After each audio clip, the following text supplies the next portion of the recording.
kongera icyiciro cy'ubuzima mu byiciro bigize ingabo z'u Rwanda ndetse no kwemerera inkeragutabara guhahira mu iguriro ry'inzego z'umutekano ni bimwe mu bikubiye mu mishinga y'amategeko yemerejwe ishingiro n'inteko rusange y'umutwe w'abadepite kuri wa kane. Iyi nteko rusange kandi yanemeje ishingiro ry'umushinga w'itegeko rigenga komisiyo y'igihugu y'amatora, ahateganyijwe ko hazashyirwaho abakomiseri bahoraho bitandukanye n'ibyari bisanzwe aho bakoraga mu bihe by'amatora. Gusa reka tubibaze Jean-Claude Mutuyezu. Impinduka ziteganijwe mu mushinga w'itegeko rigenga komisiyo y'amatora zishingiye ahanini ku guhuza itegeko rishya n'itegeko nshinga. Minisitiri w'ubutegetsi bw'igihugu Jean-Claude Musabyimana wari uhagarariye guverinoma ashimangira ko gushyiraho abakomiseri bahoraho bizatuma akazi ka komisiyo kagenda neza bitewe n'amatora agiye kujya akorwa mu buryo busa naho bwegeranye.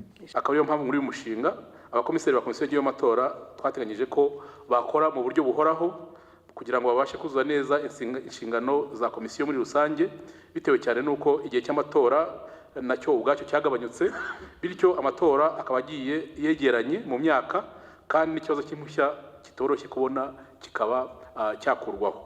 Aha twafata urugero rworoshye. Ubu ngubu amatora ya perezida wa repubulika yakorwaga rimwe mu myaka 7. Ubu muzi ko azajya akorwa rimwe mu myaka 5. Ni ukuvuga ngo cycle basabagamo uruhushya rwo kujya gutegura ayo matora iragabanyutse. Ay'abasenateri nayo akorwa mu myaka 8, azajya akorwa buri myaka 5. Iyo nindi cycle nayo igabanyutse kandi agakorerwa urebye mu gihe kimwe n'icyo bagize inzego z'ibanze ndetse n'iz'umujyi wa Kigali, ku buryo usanga bikomeje nk'uko bimeze uyu munsi. Abo bakomiseri igihe wabakeneramo n'amezi menshi, ku buryo kugira ngo ubone abantu badahoraho bareka akazi kabo ayo mezi yose bakorera komisiyo nyuma zasubire mu kazi, ibyo bintu biragaragara ko bitapfa koroha. Iteka rya perezida niryo rizagena umubare w'abakomiseri bahoraho bazashyirwa muri komisiyo y'amatora. U Rwanda rwitegura amatora akomatanije ya perezida wa repubulika n'ay'abadepite mu kwezi kwa 7 uyu mwaka. Inteko rusange y'umutwe w'abadepite kandi yatoye ishingiro ry'umushinga w'itegeko rigenga ingabo z'igihugu, aho igira itegeko rizaba ryatowe rizasiga mu byiciro 3 by'ingabo haniyongeramo icyiciro gishinzwe ibirebana n'ubuzima. Minisitiri w'ingabo Juvenal Marizamunda avuga ko igisirikare cy'u Rwanda kirimo kubaka ubuyobozi butajegajega mu gihe cy'ubu n'ikizaza. Ingabo z'u Rwanda RDF bavuguruye imiterere y'inzego z'ubuyobozi zayo, mu ndimi z'amahanga bita establishment and organizational structure, hagamijwe kugira ngo hanozwe imiyoborere yazo kugira ngo zirusheho gusohoza neza inshingano zahawe.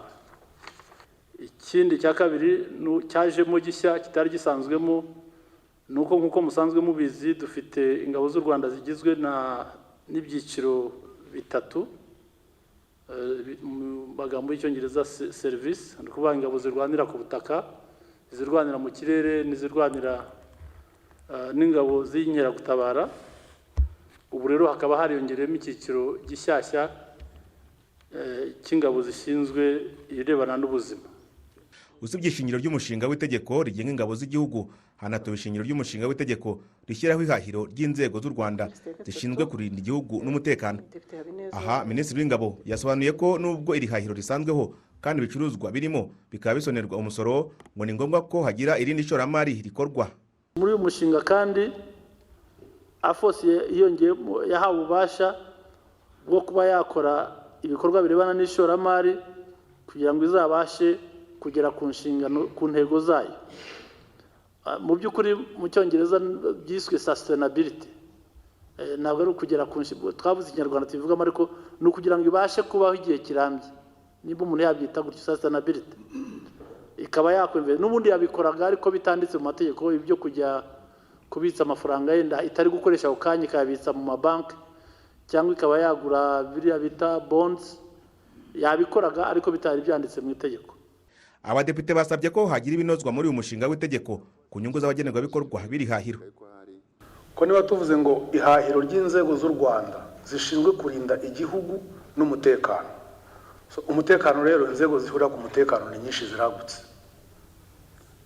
Wenda ahangaha ntabwo twavaho baceke security bamiziki kuko bari muri private sector, ariko wanagerageje kureba izi nzego nk'ebyiri.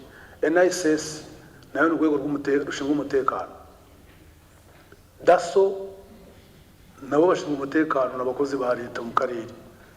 kandi ntabwo minadefu azakora rya teka ryavuze ngo ryakongera abagenerwabikorwa ariko nabo muri minaroke. Icya mbere hari hagaragaye ko aya mashops atari ahantu henshi, abagenerwabikorwa bayo bamwe bikaba byarabavuna kuyageraho. Nagira ngo mbaze ese hari icyakozwe kugira ngo ayo mashop abashe kugera hose ndetse n'aba bayakeneye babashe kuyabona mu buryo buboroheye.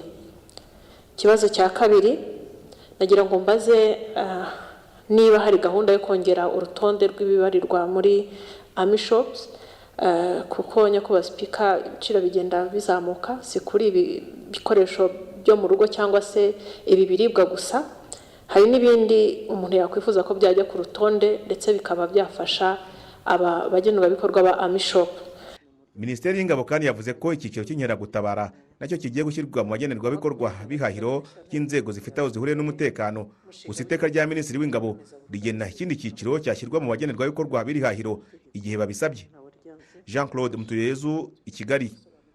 Nk'uko twababwiye mu ngingo, ishami rya polisi rishinzwe ibizami n'impushya zo gutwara ibinyabiziga riragaragaza ko ikoranabuhanga rigiye kujya ryifashishwa mu bizamini byo gutwara ibinyabiziga bizakemura ibibazo byinshi birimo no kutanyurwa kw'ababa bashaka impushya zo gutwara ibinyabiziga. Ubuyobozi bw'iri shami bukaba bwagaragarije itangazamakuru uko izo serivisi zizajya zitangwa. Kwizera John Patrick niwe wadukurikiraniye inkuru. Busanza mu karere ka Kicukiro niho iri shami rya polisi rishinzwe ibizamini n'impushya zo gutwara ibinyabiziga riherereye.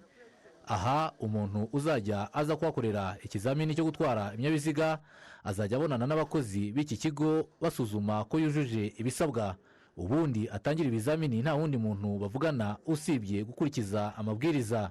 Umuyobozi ushinzwe ikoranabuhanga muri iki kigo SSP Gadi Ntakirutimana arasobanura intambwe ku yindi umuntu ugiye gukora ibizamini anyuramo. Ibyo bice nk'uko bivuga ni ibice biri mu kibuga. Twavuga ko hari umurongo batangiraho ikizamini kigeraho gitangirira naho kirangirira. Iyo rero atangiye ku murongo batangiraho ikizamini yubahiriza ibisabwa, azaba yabyigishijwe ndetse yanabisobanuriwe. Iyo avuyeho akurikiza kujya guhagarara ku buhaname, ibyo abantu bamenyereye kwita nka demarage. Iyo arangije aho ngaho afite uburyo ahagarara, agomba guhagarara amasegonda 3 ariko ntarenze amasegonda 9, akirinda ko ikinyabiziga kimusubirana inyuma. Ibyo byose ni uko basanzwe bahagarara ku buhaname n'ubundi basanzwe babikora. Hanyuma iyo arangije aho ngaho ajya kunyura mu nzira aho bahunga inzitizi.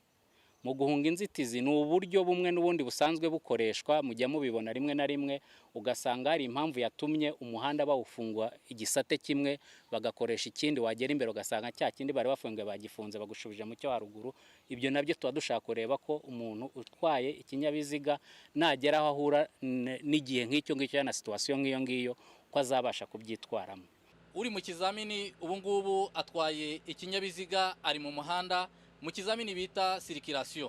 Ubu ngubu arimo aragenda. Agashya gahari ubu ngubu nuko iyi modoka ifite ibikoresho byose by'ikoranabuhanga, ibifata amajwi n'amashusho ku buryo ibivugirwa ahangaha muri iyi modoka byose biba bifitwe n'ibyo bikoresho by'ikoranabuhanga. Hehe no kongera kuvuga ngo narenganye, kuko amakuru yose azaba bitswe mu buryo bw'ikoranabuhanga. Umuyobozi ushinzwe ikoranabuhanga mu ishami rya polisi rishinzwe ibizamini byo gutwara ibinyabiziga avuga ko ubu buryo bw'ikoranabuhanga buzaza ari igisubizo ku bibazo byinshi abakora ibizamini bahuraga nabyo. Ibizamini atangira ikizamini afite amanota 100.